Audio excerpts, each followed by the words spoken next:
Bismillahirrohmanirrohim. Assalamualaikum warahmatullahi wabarakatuh. Segala puji dan puja untuk Allah, Tuhan yang Maha Pengasih lagi Maha Penyayang. Dia yang mengumpul segala pengetahuan di dalam zat-Nya, dan Dia jualah pencipta segala pengetahuan dengan keabadian. Segala kewujudan bersumberkan wujud-Nya. Segala puji bagi Allah, lantaran Dia menghantarkan Quran yang mulia, yang mengandungi di dalamnya sebab-sebab Ia diturunkan, yaitu untuk memperingatkan manusia tentang Allah. Dihantarkannya kepada pembimbing yang memandu manusia pada jalan yang benar, dengan yang paling perkasa di antara agama-agama. Selawat dan salam ke atas Nabi Muhammad SAW, yang tidak diajar oleh makhluk tetapi diajar olehnya sendiri. Baginda SAW adalah nabinya yang terakhir, penyambung terakhir pada rantaian kenabian, yang diutus kepada dunia yang sedang hanyut di dalam huru-hara, yang paling mulia di kalangan nabi-nabinya, dimuliakan dengan kitab suci, yang paling suci dan paling mulia. Keturunan Baginda SAW adalah pembimbing bagi orang-orang yang mencari.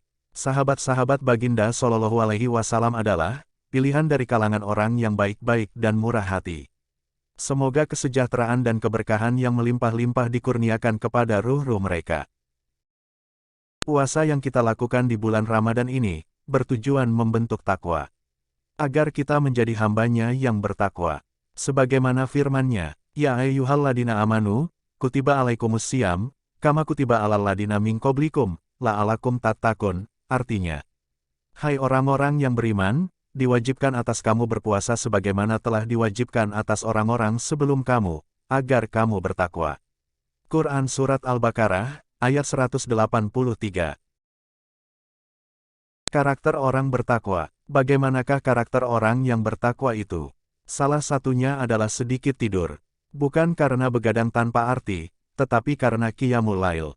Innal muttaqina fi jannati wa uyuni, ahifina ma'atahum rabbuhum innahum, kanu qabla dalika musinina, kanu qalilan minal laili ma yahjauna. Artinya, sesungguhnya orang-orang yang bertakwa itu berada dalam taman-taman surga dan mata air, sambil menerima segala pemberian Rabb mereka.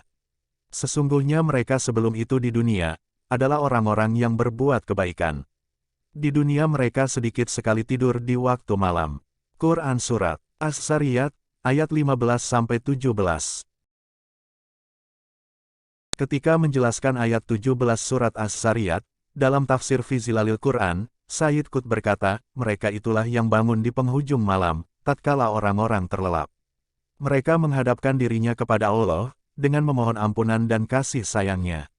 Mereka tidak merasakan nikmatnya terlelap, kecuali sejenak dan tidak tidur pada malam hari kecuali sebentar. Mereka asyik bersama Rabb-Nya di keheningan malam. Jelaslah, bahwa sedikit tidur di waktu malam itu bukan untuk begadang, juga tidak sama dengan orang kerja shift 3. Tetapi sedikit tidur malam karena mengerjakan salat malam, qiyamul lail. Puasa yang hendak meraih derajat takwa, juga berupaya mencapai karakternya. Sehingga ada pembiasaan qiyamul lail selama bulan Ramadan, terutama melalui salat tarawih. Salat tarawih dan qiyamul lail.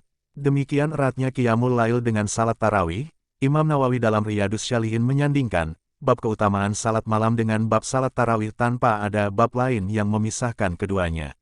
Dalam bab salat tarawih itu, ada dua hadits yang dicantumkan oleh Imam Nawawi. Keduanya menggunakan istilah yang sama, Qiyamu Ramadan. Men koma Ramadona, imano wahtisaban, gufirolahu matakodama mindambihi, artinya, barang siapa yang qiyam Ramadan, karena iman dan mengharapkan pahala dari Allah, niscaya diampuni dosa-dosanya yang telah lalu. Muttafaq alaih. Sedangkan hadits kedua, sebelum lafadz itu ada tambahan dari Abu Hurairah. Yurok gibu fi qiyami Ramafona, min goiri yamurohum fihi bi ajimati, artinya, Rasulullah sangat menganjurkan salat tarawih, tetapi tidak mewajibkannya. Hadis riwayat Muslim. Ketika menjelaskan hadits ini, Dr. Mustafa Al-Bugo bersama 4 ulama lainnya dalam kitab Nusatul Mutakin mengatakan, hadits ini menekankan sunnah salat tarawih. Salat tarawih dilakukan secara berjamaah oleh Rasulullah hanya pada 3 hari pertama, lalu dihentikan Rasulullah karena beliau khawatir akan menjadi wajib. Lalu dilakukan secara berjamaah lagi pada masa pemerintahan Umar radhiyallahu anhu, dengan mendapat persetujuan para ulama zaman itu. Dengan demikian, salat tarawih juga berfungsi sebagai upaya pembiasaan. Bukan berarti banyaknya salat yang telah kita lakukan di bulan Ramadan, begitu saja kita tinggalkan selepas Ramadan. Tidak berbekas. Jangan sampai ketika di bulan Ramadan kita sudah menunaikan salat tarawih setelah Isya, lalu sholat tahajud sebelum atau sesudah sahur. Tiba-tiba di bulan Syawal dan bulan-bulan selanjutnya nanti kita terlelap dalam tidur panjang, tanpa qiyamul lail sama sekali. Jika begitu halnya, bisa dikatakan puasa kita gagal. Sebab puasa hendak menjadikan pelakunya menjadi bertakwa, dan salah satu karakter orang yang bertakwa adalah sedikit tidur di waktu malam karena menunaikan qiyamul lail. Keutamaan qiyamul lail. Begitu banyak keutamaan qiyamul lail yang telah dijelaskan oleh Rasulullah Shallallahu alaihi wasallam dalam hadis-hadis beliau. Beliau juga mencontohkan dan memberikan teladan terbaik dalam menunaikannya. Semakin besar beban dakwah, semakin meningkat qiyamul lail.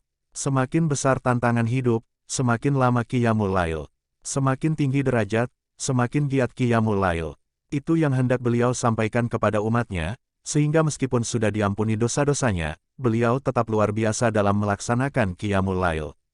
Sampai kaki beliau bengkak karenanya. Ketika Aisyah menanyakan itu, beliau menjawab, "Yurok gibu pikiyami Ramadona, min guriai yamurohum pihi bi ajimati," artinya, apakah aku tidak suka menjadi hamba yang bersyukur? Hadis riwayat Bukhari dan Muslim. Berikut ini sebagian keutamaan qiyamul lail yang disabdakan Rasulullah Shallallahu alaihi wasallam. 1. Salah satu jalan menuju surga. Salat malam adalah salah satu jalan menuju surga. Hal itu disabdakan Rasulullah sejak awal berada di Madinah setelah hijrah.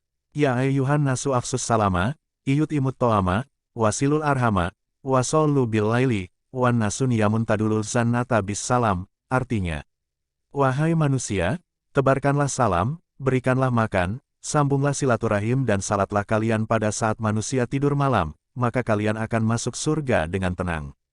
Hadis riwayat Ibnu Majah dan Hakim.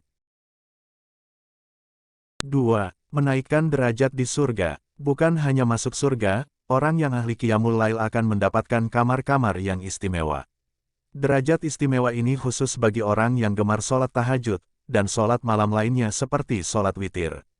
Inna fil jannati guropan, turo duhuruha min butuniha, wa butunuha min duhuriha, pakoma arobiyu, pakola liman hiya ya Rasulullah kola, liman atobal kalama, wa et amatu ama, wa adamasiyama, wa shollallahu bil laili, wa nasu niyamun, artinya, sesungguhnya di surga terdapat kamar-kamar yang luarnya terlihat dari dalamnya dan dalamnya terlihat dari luarnya. Maka seorang Arab Badui berdiri dan bertanya, untuk siapa yang Rasulullah? Beliau bersabda, untuk orang yang berkata lemah lembut, memberi makan, mendawamkan puasa, salat malam karena Allah pada saat orang lain sedang tidur. Hadis riwayat Tirmidzi dan Baihaqi, sahih. 3. Kebiasaan orang solih dan penghapus dosa. Keutamaan qiyamul lail berikutnya adalah, bahwa amalan ini merupakan amal orang-orang solih. Qiyamul lail mendekatkan pelakunya kepada Allah, penutup kesalahan dan dosa. Alaikum bi qiyamil laili, painnahu dabun solihina qoblakum, wa huwa kurbatan ila rabbikum, wa makparatun lisayyiatin, wa minhatun lil ismi, artinya, lakukanlah sholat malam karena ia adalah kebiasaan orang-orang solih sebelum kalian, ia pendekat kepada Rabbmu, penutup kesalahan dan pencegah dosa. Hadis riwayat Tirmidzi, Hasan. 4. Sholat sunnah paling utama. Sholat malam adalah sholat yang paling utama setelah sholat 5 waktu. Sebagaimana sabda Rasulullah Shallallahu alaihi wasallam, Abdolus sholati badal paridoti, qiyamul laili, artinya, sholat yang paling utama setelah sholat fardu adalah sholat malam. Hadis riwayat An-Nasai. 5. Penentu derajat di sisi Allah. Semakin lama atau panjang salat seseorang, yakni dengan memperlama berdiri karena panjangnya ayat yang dibaca, semakin tinggi derajat seseorang di sisi Allah.